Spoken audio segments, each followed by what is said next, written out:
Hello everyone, how are you? Hope you all are good and doing well in your life. Today we are going to discuss about the 10th class geography for Urdu medium and the name of the chapter is सियाहत, नक्ल व हमल और मवासिलात. So first of all हम इस chapter का explanation देखेंगे, उसके बाद हम इसके क्वेश्चन एंड आंसर्स कंप्लीट करेंगे और साथ ही साथ हम इसके इम्कानी यानी मोस्ट इंपॉर्टेंट क्वेश्चन जो पेपर में आ चुके हैं हम उसे भी सॉल्व करेंगे. ओके, सो आप इस चैप्टर से रिलेटेड हर वीडियो को फॉलो कीजिए और हमारे चैनल को सब्सक्राइब कीजिए. साथ ही साथ आप बेल आइकॉन को भी प्रेस कीजिए ताकि आपको न्यू वीडियोज़ की अपडेट मिल जाए. Okay, so let's move on to the topic.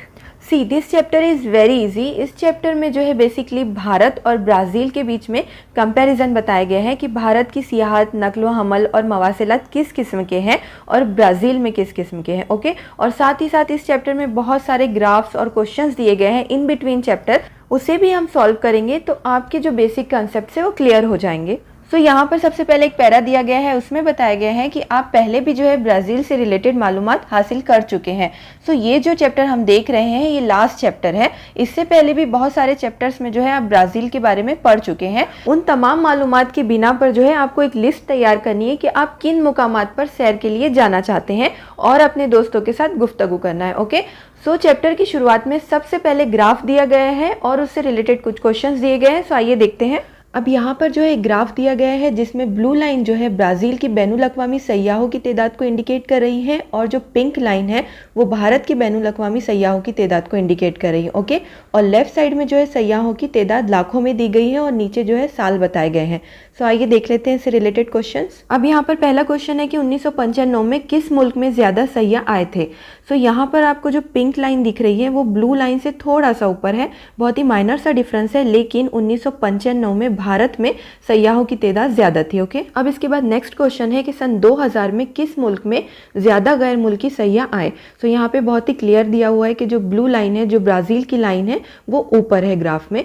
सो सन 2000 में ब्राज़ील में सयाहों की तादाद ज़्यादा थी. ऑलराइट, अब इसके बाद नेक्स्ट है कि किस साल से भारत में गैर मुल्की सयाहों की तादाद बढ़ती हुई नज़र आती है. सो यहाँ पर जो पिंक लाइन है वो 2000-2005 में जो है इसका ग्राफ नीचे की तरफ था और 2010 से जो है इसका ग्राफ ऊपर की तरफ गया.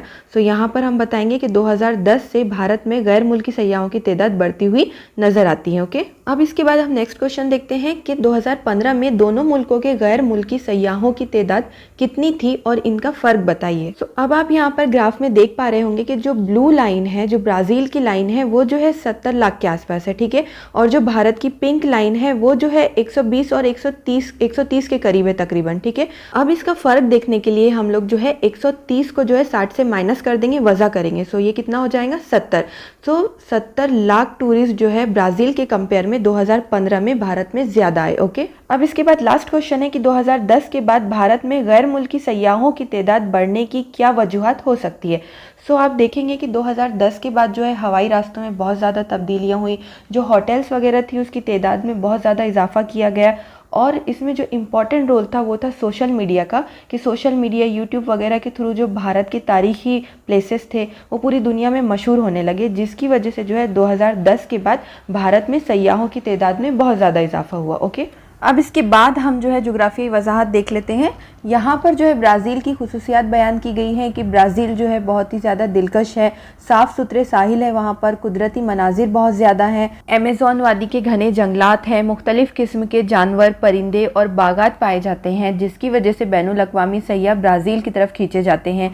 नई राजधानी ब्राज़ीलिया का जो शहर है वो हमेशा सयाहों का मरकज़ बना रहा है. इसके अलावा रियो डी जनेरो और साओ पाउलो जैसे शहर हमेशा जो है सयाहों की कशिश का मरकज़ बने रहे हैं. मुल्क के कई हिस्सों में सियाहत एक बेहतरीन पेशा बन गया है. अब ऐसा इसीलिए हुआ है क्योंकि ब्राज़ील में माहौलियाती शऊर और तहफ़्फ़ुज़ बहुत ज़्यादा है, जिसकी वजह से यहाँ पर सियाहत को तरक्की हासिल हुई है. ओके, अब इसके बाद तरसीम दी गई है. यहाँ पर जो है ब्लू और रेड दो कलर के बार बताए गए हैं, जिसमें जो ब्लू है वो सियाहत के पेशे से मुंसलिक अफराद की तादाद को इंडिकेट कर रहा है और जो रेड है वो कुल कौमी पैदावार में सियाहती पेशे का हिस्सा बता रहा है. यानी कि जो ब्लू है वो ये बताता है कि ब्राज़ील और भारत में जो है सियाहत पेशे से रिलेटेड कितने लोग जो है सियाहत के पेशे से ताल्लुक़ रखते हैं, और जो रेड है वो इंडिकेट करता है कि कुल कौमी पैदावार, कुल कौमी इनकम कितनी है भारत की और ब्राज़ील की, दोनों में डिफरेंस बताया गया है. ठीक है, सो आइए इससे रिलेटेड क्वेश्चंस देखते हैं. अब यहाँ पर फर्स्ट क्वेश्चन दिया गया है कि दर्जा बाला तरसीम कौन सी किस्म की तरसीम है।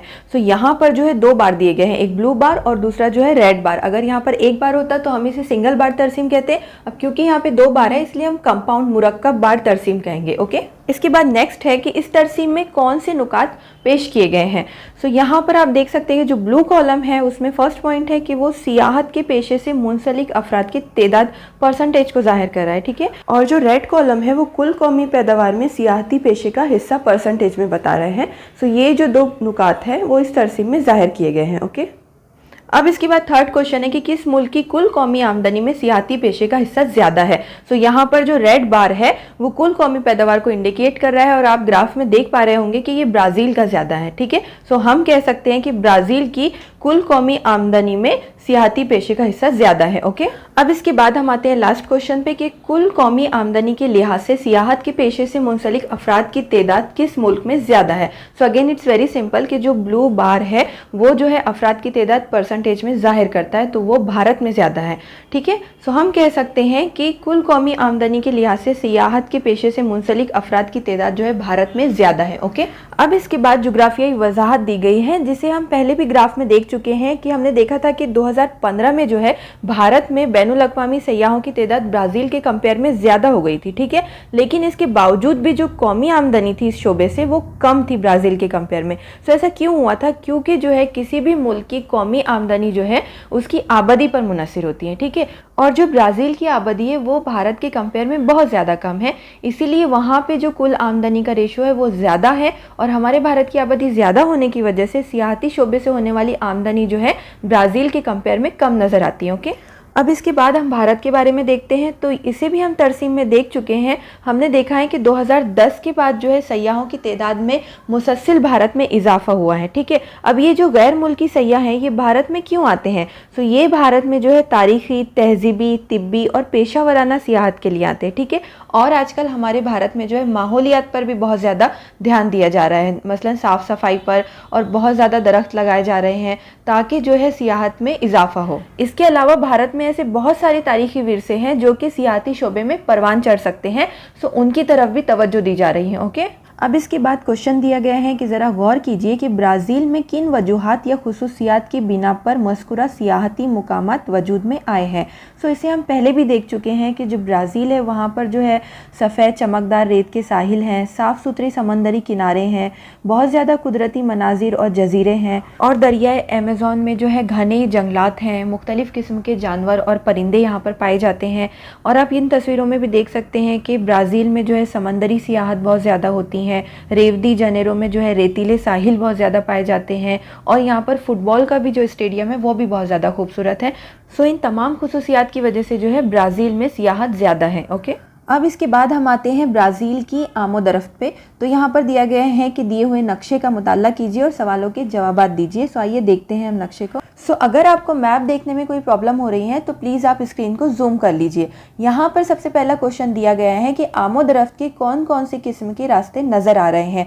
सो आप यहाँ इंडेक्स में भी देख सकते हैं कि यहाँ दिया गया है रेल के रास्ते, हवाई अड्डे यानी हवाई रास्ते, बंदरगाहें मतलब के बहरी रास्ते, ठीक है।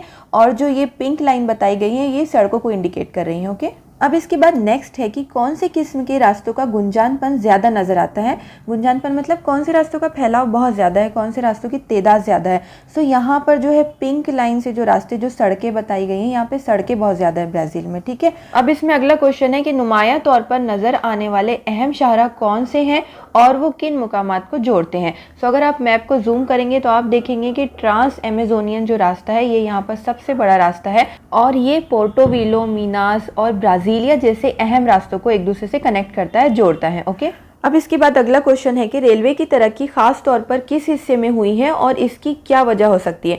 सो आप नक्शे में देख पा रहे होंगे कि ब्राज़ील के जुनूबी हिस्से में जो है रेलवे में तरक्की हुई है, क्योंकि ब्राज़ील का जो अंदरूनी हिस्सा है वहाँ पर जो है अमेज़न की वादी है, जिसकी वजह से वहाँ पे घने जंगलात हैं, नदियाँ हैं, दलदली इलाके हैं, जिसकी वजह से रेल के रास्ते वहाँ पर कम है। लेकिन जुनूबी इलाके में ये तमाम चीज़ें ना होने की वजह से जो है रेलवे को तरक्की हासिल हुई है। ओके, अब इसके बाद लास्ट क्वेश्चन है कि आमोदरफ्त के रास्ते ब्राज़ील के किस हिस्से में कम पाए जाते हैं और इसकी क्या वजूहत हो सकती हैं।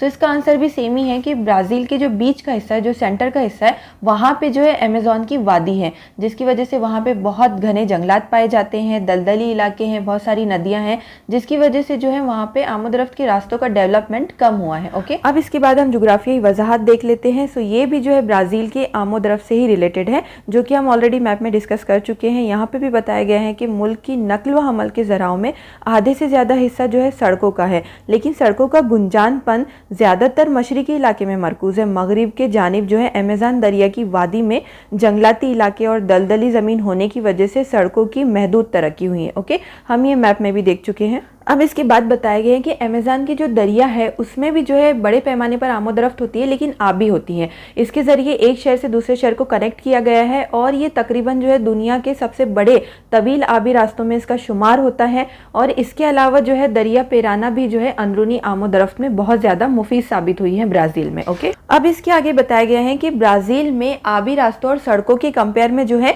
रेलवे रास्तों और हवाई रास्तों की जो तरक्की है वो महदूद हुई है। ठीक है, यहाँ पर जो है ज़्यादातर आमोदरफ्त सड़कों और आबी रास्तों के जरिए ही होती है। सो यहाँ पर हम इस वीडियो को स्टॉप करते हैं। इसके रिमेनिंग टॉपिक्स जो है हम नेक्स्ट वीडियो में कवर करेंगे। So thanks for watching the today's video.